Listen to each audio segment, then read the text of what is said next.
The CBS Radio Mystery Theater presents...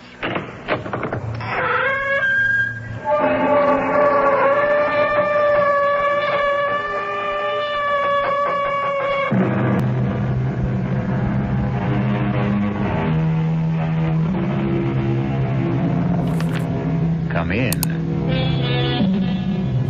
Welcome. I'm E.G. Marshall. Welcome to the sound of suspense. The fear you can hear. For the next 52 minutes, we're going to take you into the world of mystery, into the world of terrifying imagination.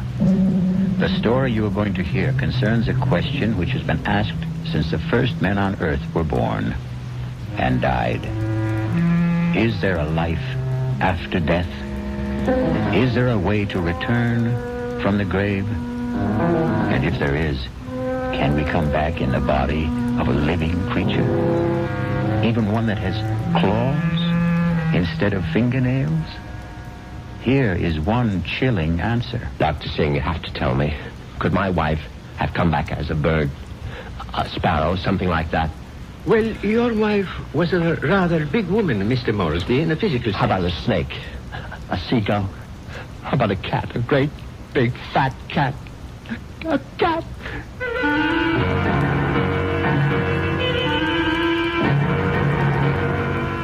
Our mystery drama, The Return of the Moresbys, was written especially for the Radio Mystery Theater by Henry Slessor and stars Patrick O'Neal. I'll be back shortly with Act One.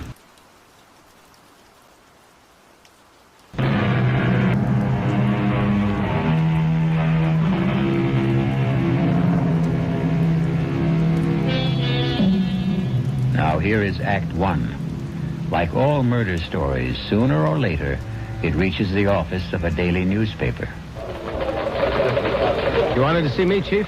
You bet I want to see you, Prouty. Come in and shut that door. I bet I know what it's about. That story I filed on Richard Moresby, right? I got a flash for you, Prouty. This is a newspaper office, not a fiction magazine. You take this story of yours and see if you can sell it to Weirdo Digest or something. But get it off my desk. Now, wait a while, Max. I know it's offbeat, but I thought I handled it with a kind of a light touch. Stories about murder can't be handled with a light touch, not on this paper. But it's accurate. I mean, this is exactly what the guy Moresby told me, just before he died. Well, he must have been out of his head. He asked for somebody to hear his story. That's how I got to meet him. I was at the hospital covering that subway accident. Now, that story made sense to me. Nothing but nice, clear facts. But this nonsense... Please, let me tell you about this guy. Maybe you'll change your mind. All right, what about him? Well, for one thing, he was a real distinguished-looking guy. The only thing peculiar about him was his eyes. His eyes? Yeah. They were the palest blue eyes I ever saw in a man. They weren't really blue at all. They're like silver. Big deal. So he had silver eyes. And when he started to tell me about himself, well, I just had to hear the whole story, Chief. Yes, I was born in London, but my family moved to the States when I was young. They didn't improve much on the climate when they did. We lived in Vermont. I don't think I was ever warm enough until the age of 24 when I moved to Southern California. I lived on beaches. A superb swimmer, a superior surfboarder, and a terrible bum. It was on the beach at Malibu that I met the woman who was to become my wife. Her name was Una. She was as pale as a gardenia with bones. Una had more bones than any other woman I've ever met. Lovely day, isn't it? I beg your pardon? I said it's a beautiful day. I don't think I've ever seen the ocean look prettier. Frankly, the Pacific always looked a little muddy to me. I wonder if that's what Balboa said when he first saw it. Well, he probably said, what a great place for surfing. Ah, I see you have a surfboard. Yes, as a matter of fact, I think I see a wave that I like. Will you excuse me? Oh, I wish I had the nerve to try it. Yeah, you really should. Well, bye now. Maybe I'll ask my chauffeur to teach me. I'm sorry. What did you say? Charles, my chauffeur. He's very good at sports. Come to think of it, that wave doesn't look so good after all. By the way, my name is Richard. Richard Moresby. How do you do? My name is Una.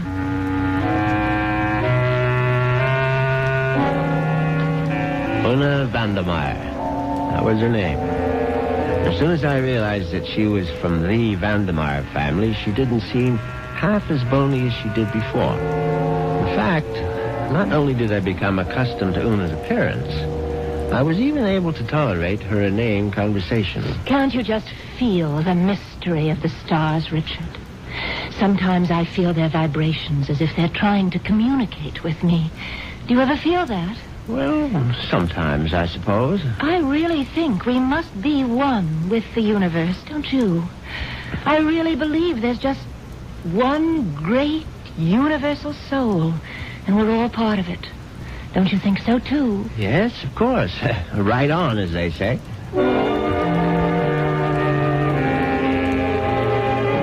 You see what I mean? She talked that way all the time, from the first day of our honeymoon. Well, it was a fine honeymoon just the same. It lasted a whole year on the beaches of the Caribbean, on the French Riviera. I got browner and browner. Una got freckles. Finally, we returned to our home in Los Angeles and settled down to a quiet, comfortable marriage.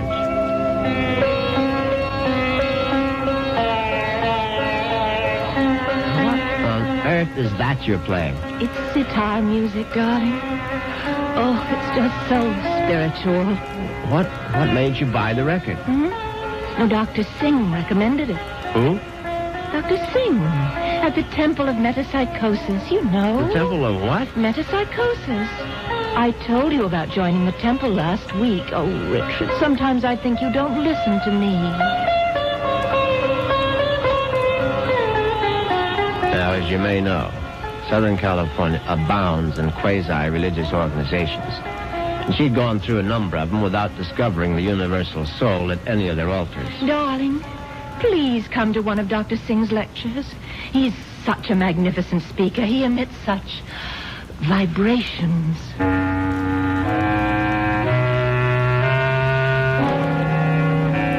And I went.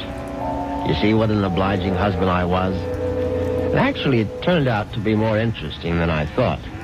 The temple itself was unpretentious, and Dr. Singh was an impressive man.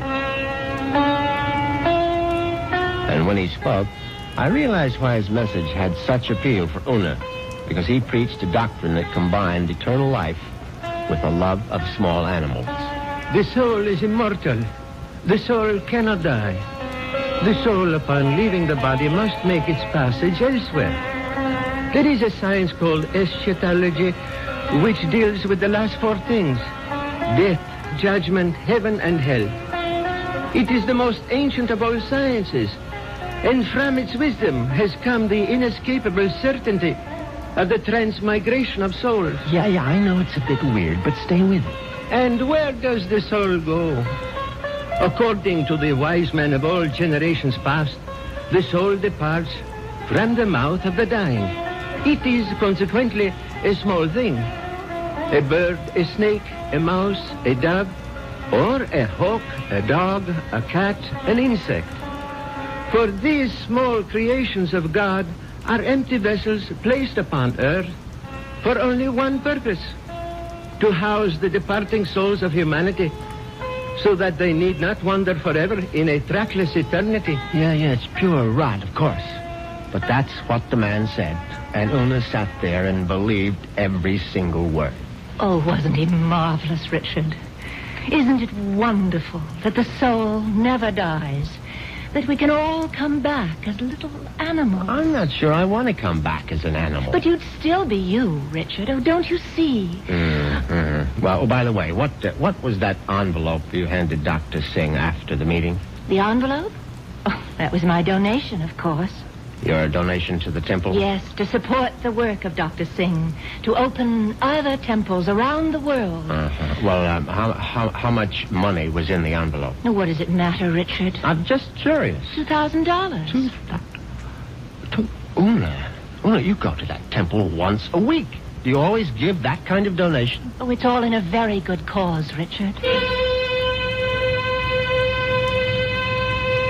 Well, in an equally good cause, that of finding out exactly how much of my wife's money was supporting this nonsense, I sneaked a look at Una's checkbook.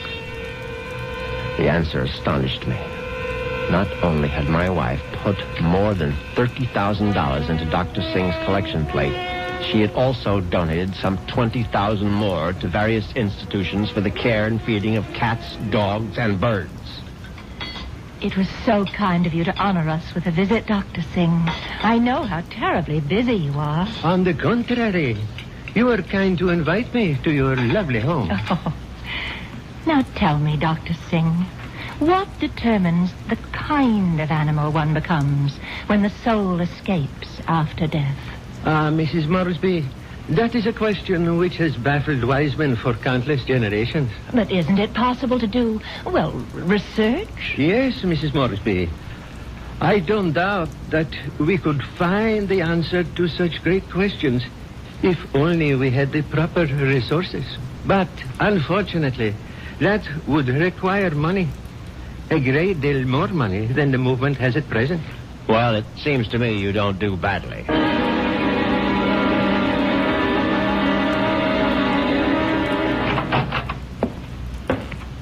Well, there you are. Hello, Richard. Where have you been all morning? Right here, in my little sewing room. Don't tell me you were sewing. Oh, don't be silly. Actually, I've been composing something. A letter? Oh, something more important than that. Richard, do you realize that I have no last will and testament? Well, why should you? Healthy young chicken like you? I can't call myself young anymore, Richard. You'll always be young to me, darling. Oh, that's very sweet. But just the same, it's only practical to have a will. Would you read it over, Richard, and see if it sounds legal enough? Certainly. Well, let's see now. I, Una Vandermeyer Moresby, a resident of the city of Los Angeles, state of California, residing at 8 Sheridan Drive, being over the age of 21 and of sound and disposing mind and memory. Darling, this is superb. Where on earth did you get the language? Well, to tell you the truth, I copied it out of Daddy's will. The one that left you $10 million? Yes. Well, I don't see how you could go wrong. Let's see now. Not acting under duress, menace, fraud, or undue influence of any person whomsoever... And, good Lord, Una. What is it? What? You're not serious about this. Oh, about making a will? Well, of course I am. I mean, this bequest to the temple of mumbo jumbo. What's wrong with it? Now, listen, darling, I told you how important Dr. Singh's work is, but it requires money to carry it on. Tons of money. So the least I can do is to help the poor man as much as I can. But you're giving him 90% of your entire fortune. You'll still have $1 million if I go first, Richard. Isn't that enough? No, it isn't. I mean, the whole thing is ridiculous. Don't you realize that man is a fraud, a charlatan? What? Oh, for heaven's sake, Una, open your eyes. Don't you realize the simple truth? Your money won't build any temples. It's just going to line the pockets of that turbaned phony. Richard, what a terrible thing to say. Well, you told me you liked Dr. Singh, that you were very impressed by his theory of transmigration. Darling, I was only saying all that to please you. But now I'm telling you that the only thing Dr. Singh is planning to transmigrate is your money into his savings account. And frankly, I'm not going to let him do it. Richard, what are you doing? You're tearing up my will. That's right. How dare you do such a thing? It's my money, and I'll do whatever I please with it. Una, darling, I just want you to have a chance to come to your senses. Oh, there's nothing wrong with my senses. I can see very clearly what the real trouble is. If I didn't leave a will, all my money would go to you, wouldn't it? Well, naturally, I'm your husband. You don't have any other relatives. And that's why you're acting this way. It's just plain and simple greed. Una, listen to me. No, it's all right. It's all right. I'm glad you tore up that will, Richard, because I realize now that I was quite wrong. Do you? Yes. It's a mistake to leave only $9 million of my money to the temple. I'm going to leave all of it to Dr. Singh. When Una actually drafted that incredible document and called our attorney for a Monday morning appointment, I realized that I had to do something very drastic before the weekend was over. I had to kill my poor, misguided wife. I had to make her one with the universe.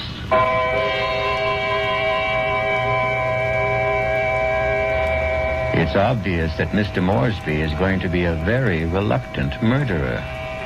The question is, will his reluctance get in the way of his efficiency? We'll get the details when we return shortly with Act 2.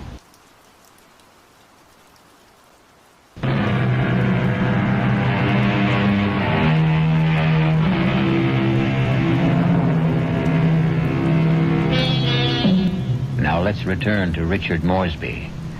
In order to find him, we'll have to search the highway, for Richard has taken his white Jaguar out for a spin. But there he is now. On Saturday morning, I took a little spin in my XKL and did some thinking on the open road. I didn't want to kill poor Una, of course. The whole idea was repellent. But on the other hand, the thought of Dr. Singh spending the fortune that was rightfully mine was even more abhorrent. However, I decided I would make one more stab at a reconciliation. Darling, may I come in? It's your living room, too. It doesn't feel like it. Matter of fact, I've felt like a stranger in this house for the past 2 days. I suppose that's my fault.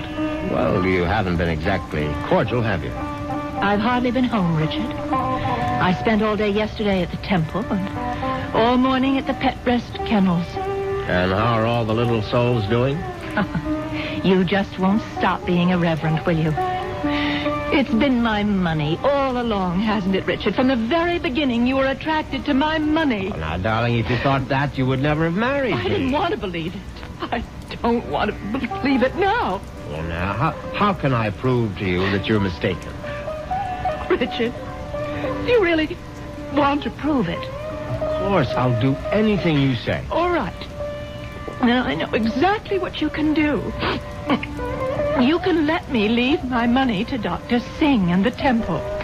The whole 10 million? Yes, because that's the only way I'll know that it's me you love.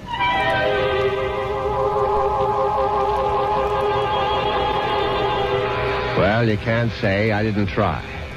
But Una's decision now left me with absolutely no alternative. I was still deeply unhappy about the necessity of taking her life. However, fate was kind to me that very afternoon.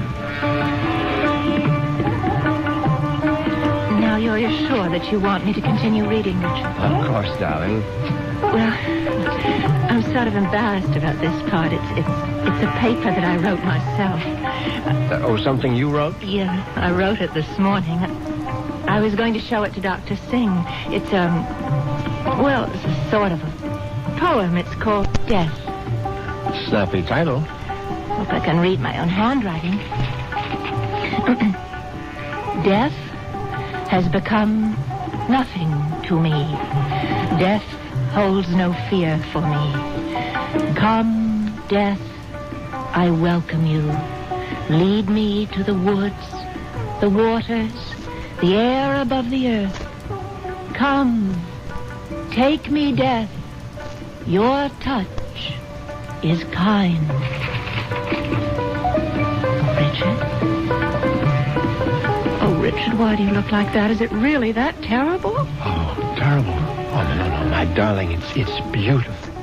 Do you mean it? You must give it to me, Una. I must have it. You like it that much? Yes, I certainly do. Well, I'll type it up for you, Richard. No, I must have the original. Now, just the way you wrote it. Oh, darling, I'm so flattered. What will you do with it? Oh, I'm going to put it in a frame, of course. And I know just where I'm going to hang it.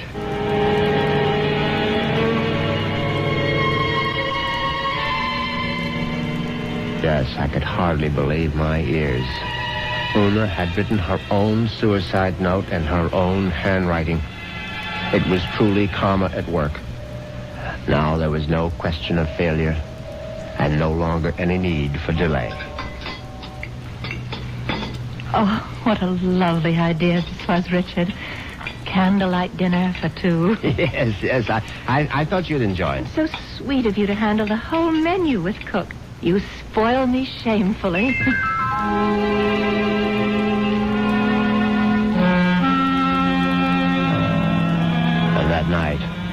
spoiled her just a bit more by bringing hot cocoa to her in bed.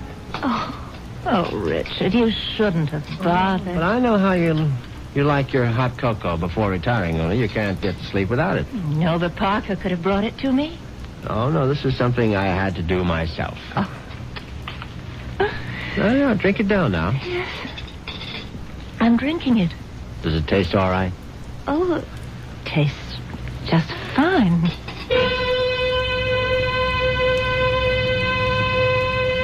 Now, that was very good news, because I'd prepared the hot cocoa myself, and I had no idea whether 25 melted sleeping pills would seriously affect the flavor. Finally, Una was all tucked in for the night. I went into my study, picked up the poem she had written for Dr. Singh, and brought it to the bedroom. I placed it carefully on the night table beside her. Then I bent over my sleeping darling to see if she was getting along all right. She was very, very quiet. And then a dreadful thing happened. Una opened her eyes. Richard. Oh, Richard. Hush, darling. Now go back to sleep. Richard, I'm sick. No, my love. No, you're only sleepy. Cocoa tasted so strange. I didn't want to upset you, Richard, but I'm sick. No, you'll feel much better in the morning, Una. I promise you. Tomorrow morning, you'll be one with the universe. Richard, that paper. What paper, darling? It's my poem. My poem for Dr. Singh. What's it doing there? I was just reading it over, darling, that's all. And that bottle, my sleeping pills. Oh, it's empty. The bottle is empty. Oh, Richard. What have you done? Nothing, darling, nothing. Now, just go to sleep. Cocoa. You put sleeping pills in it. All of them. Don't try to get up, Una, please. Now, don't. Trying to kill me. You're trying to murder. No, for heaven's sake, Una, now stop saying things like that. Do you want the servants to hear? Help somebody. Help. Now, come on, lie down. Lie down, Una, for heaven's sake. Come on, now, lie down. Lie down. There. That's better. You won't get away with it. You won't get away with it, Richard. I promise you. Anything you say, darling. I'll come back, Richard. You know I'll be back. Yes, of course. Just welcome death, Una. The way you wrote in your little poem. I'll be back. I swear it. Oh.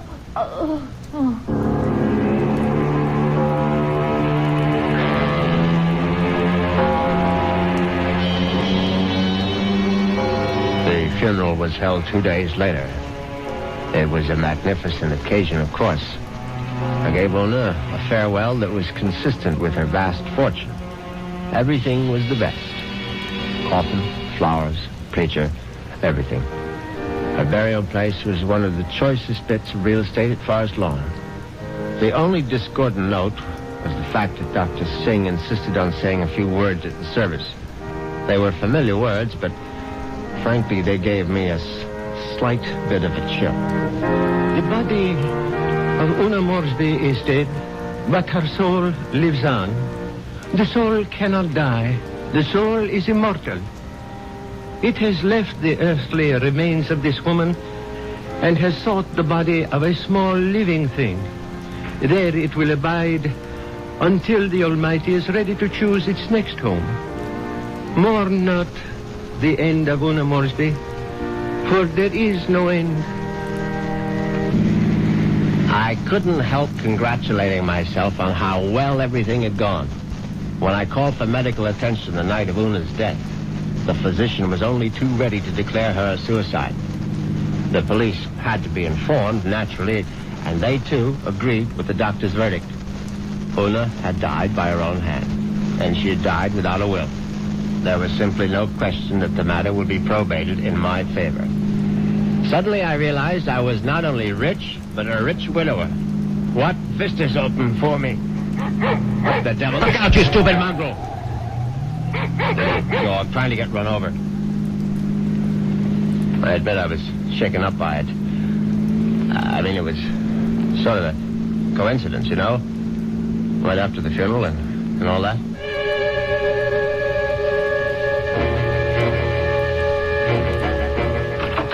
I was very glad to be home again, you can be sure. Excuse me, Mr. Moresby. Yes, Parker? Cook is worried about the raccoon, sir. The what? There's been a raccoon at the kitchen door all morning, and Cook is badly alarmed, I'm afraid. I've tried to scare it away, but it keeps returning. A raccoon, for heaven's sake? Why don't you just shoot it and make a coat out of it? I was wondering if you wished me to call the game warden, sir. Oh, please, Parker, do whatever you please about it. I'm going to take a nap. Yes, sir. Very good, sir.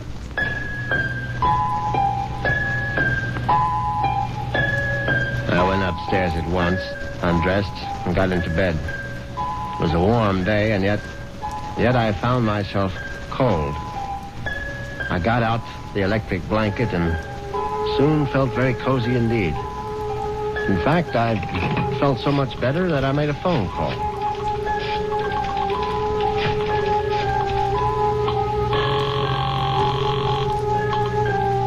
Hello. May I speak to Rachel? Thank you very much. Hello, Rachel? Yeah, who's this? Rachel, you probably don't even know my name, but it's Moresby, Richard Moresby. Who? You met me at the club numerous times. I'm the rather distinguished-looking gentleman who sits at the table on the far right corner. Oh, yeah, well, that's not my station. Yeah, I know it isn't, and I've always regretted it. Frankly, I would have enjoyed my lunches at the club even more if you had served them. Listen, I'm pretty busy right now. Well, what I wanted to find out was if you're busy this evening. Oh, well, what'd you have in mind? Oh, a little, quiet dinner, perhaps? Is that all you had in mind? Why don't we just wait and see? I can pick you up outside the club whenever you're free. Yeah, how I know it's you. I mean, I'm still not sure which gentleman you are. I'll be sitting in an XKL Jaguar. Do you think you'll recognize it? A Jag? I get off at 6:30.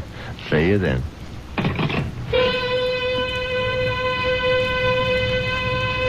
Yes, I was feeling very good now. Very good indeed. I would have drifted off into a pleasant sleep except for one thing. For a moment I thought a bomb had gone off in the room. Then I realized it was nothing more than a bird.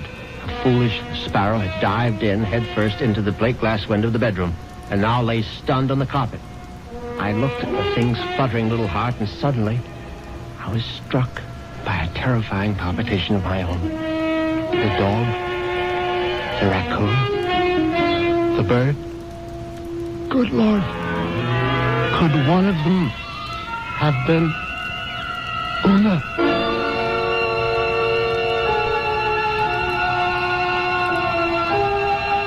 Has Una Moresby returned from the grave? Nonsense. Such things don't really happen. But perhaps we should reserve judgment until I return shortly with Act 3.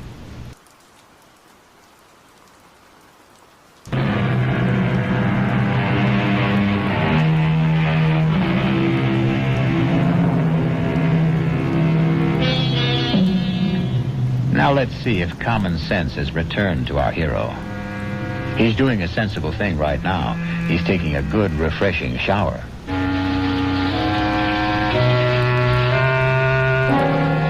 By the time evening came, I was feeling better. All my peculiar notions about Una's animal reincarnation seemed ludicrous as I stood in front of the shaving mirror. I thought about the delicious young woman that was waiting for me at the club. I'd admired Rachel's way with a tray for months, but ever faithful to my wife, I hadn't done more than gaze from afar. But now, things were going to be different. Yes, who is it? It's Parker, sir. Yes, come in, Parker. It's all right. Excuse me, sir. A bit of emergency in the kitchen. Well, what is it? A snake, sir. A what? Cook insists that there's a snake curled up in the telephone wire. Oh, that's ridiculous, Parker. cook says it's there, Mr. Moresby. They do get into the house sometimes. Well, tell Cook she's seeing things. Tell her to stop nipping at the cooking sherry, and she'll soon stop seeing snakes. Yes, sir. What was that? I would guess it was Cook, sir. Oh, for heaven's sake, go down and see to it, Parker. I'll try, sir.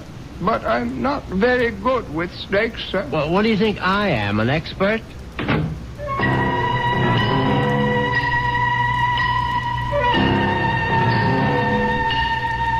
But that wasn't the end of it.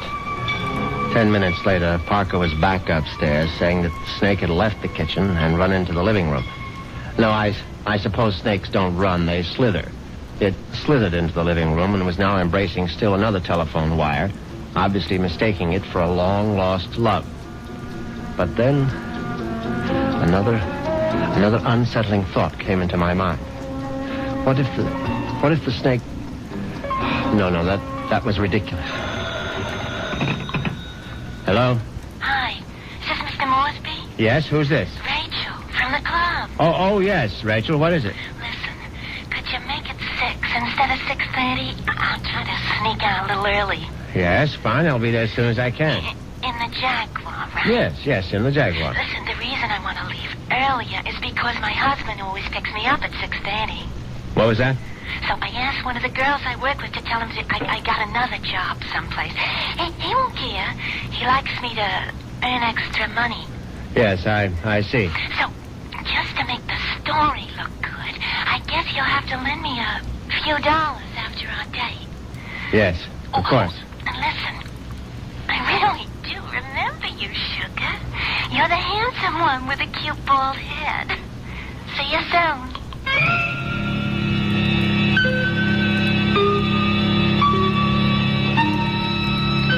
As it happens, I have a very full head of hair. But distressing as Rachel's telephone call was, an even more disturbing thought intruded. The snake was in the telephone wire. What if the snake had been trying to listen in on the extension phone? I knew the idea was absurd, but I couldn't help a superstitious shiver of dread. In fact, I was so troubled that I decided to forego my date with Rachel, the waitress. It wouldn't matter anyway. She'd be angry at some man at the club with a cute, bald head. The next day, I did the only thing that really relaxed me. I went to the beach. It proved to be an excellent idea. I stretched out on the golden sand and let the sun warm me. I listened to the waves beating against the shore. I listened to the haunting cries of seagulls circling overhead.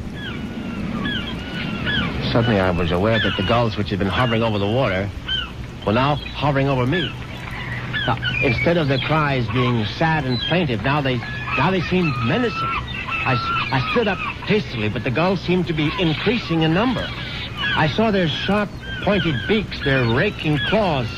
They were predators, of course. How many times had I seen them swoop into a dive and snatch up some poor fish out of the sea? And there was one seagull in particular.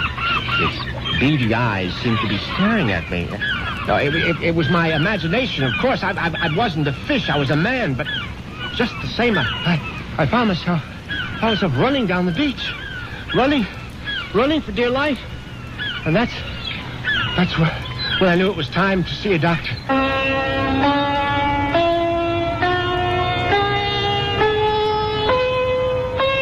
Yes, Mr. Moresby. I'm very pleased that you honored the temple with your presence. I'm grateful that you're willing to see me, Dr. Singh. I realize that, well, you've had a disappointment. A disappointment? I'm afraid I don't understand. I know my wife made certain promises to you concerning her will. I believe she mentioned some modest donation. She wasn't in her right mind, of course. I mean, when she took those sleeping pills. Yes, it was very sad. I trust that she has found the peace and happiness that she sought. Frankly, that's what I wanted to talk to you about. I mean, about whether you really believe that my wife is, well, that she's some kind of animal right now. But of course I believe it, Mr. Moresby. I don't merely believe. I'm positive. When your wife passed from this world into the next, Her soul made its escape. Yes, I know how it goes, but what I'd really like your opinion about is what sort of animal do you think she might be now? I told you, Mr. Moresby, we have no way of knowing. But can't you take a guess? I mean, you said it might be influenced by a person's karma. Am I quoting you right? Yes, the kind of person she was in life may well determine the kind of animal she is now. Your wife was soft. Your wife was gentle. Your wife was independent in spirit. Now, what animal does that remind you of? I don't know. I can't think. Then go home and think about it, Mr. Moresby. Go home and try to be one with the universe. I went home, and I tried to be one with the universe. And when that didn't work, I tried being one with a bottle of scotch. I was still in the library, asleep in the big leather chair, when I heard the noise in the cellar. I simply had to investigate. I looked into the cellar and found that one bare bulb wasn't enough for a thorough search. I found a flashlight and went down the cellar steps. At first there was nothing I could see. But then, there's an empty oil can. Swiftly, my flashlight picked out the culprit.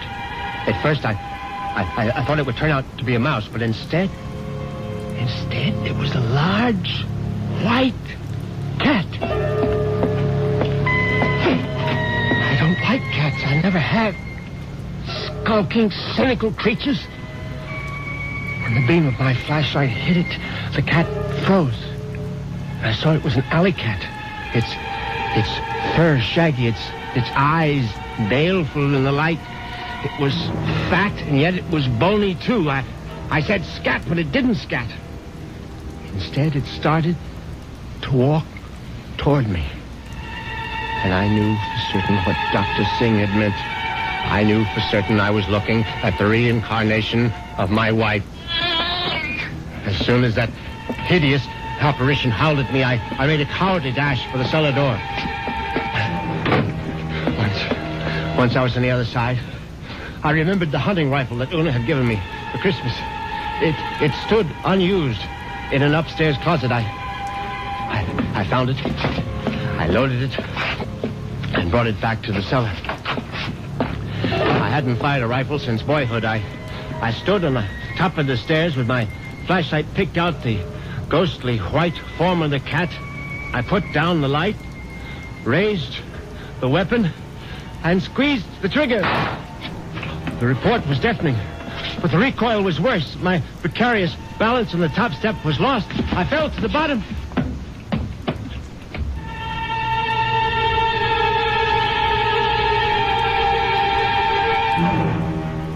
I tried to get up again, but the pain in my right leg was agonizing. I found out later that it was broken. But the cat was still alive.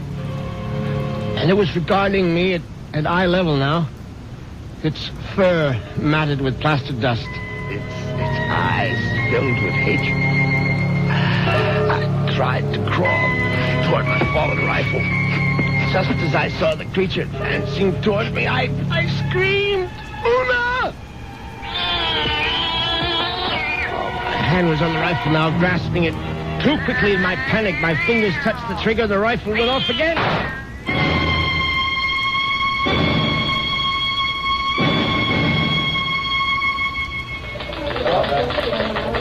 Well, that's how Moresby ended up in the hospital, Chief, with a broken leg and a bullet in his hip. And then he died. But I think he was telling the truth. You could see it in his eyes. His silver eyes, right?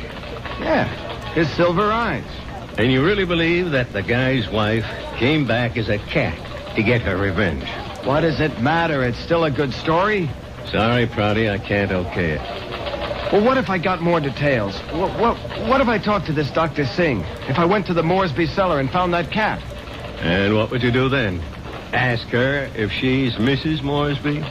I still think it's worth a try, Chief. I'll tell you what, Prouty. What are you doing for lunch? I hadn't thought about it. Well, think about buying my lunch. You? There's a pretty good restaurant right around the corner where the Moresbys lived. Now, we can get a bite there and then check out that cellar.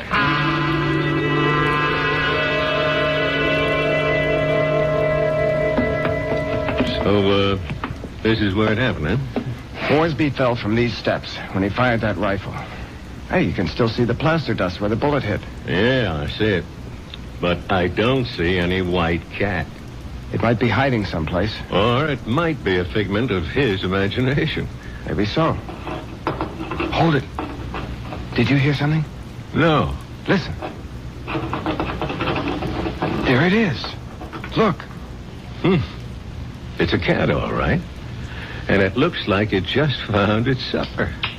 Oh, that mouse is still alive. Yeah, but not for long. Look at it squirm. He's eating it. Yep. And there goes your mouse.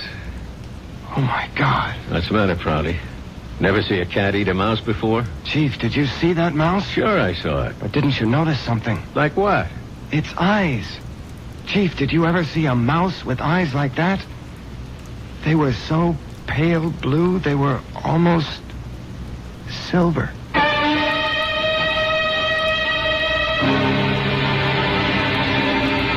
And so the cat and mouse game comes to an end. But according to Dr. Singh, there is no end. Perhaps Richard Moresby will have his turn next in another afterlife. I'll be back in a few moments.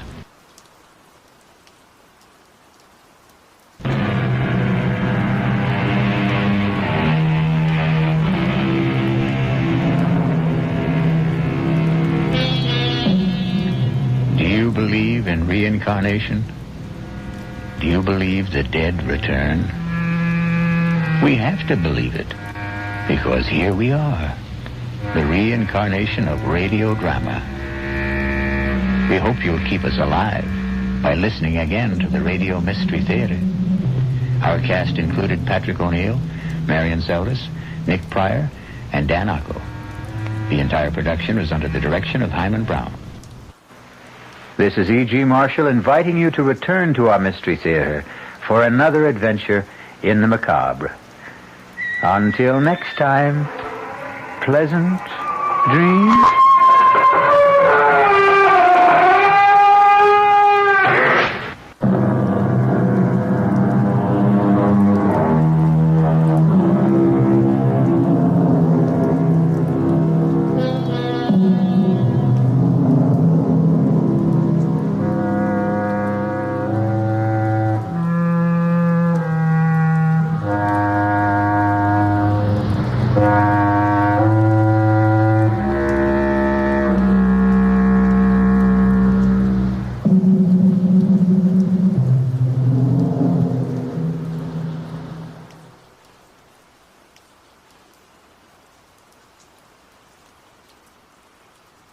Thank you for watching. Don't forget to join our channel's membership and unlock special perks such as exclusive contents and more. Until next time, take care.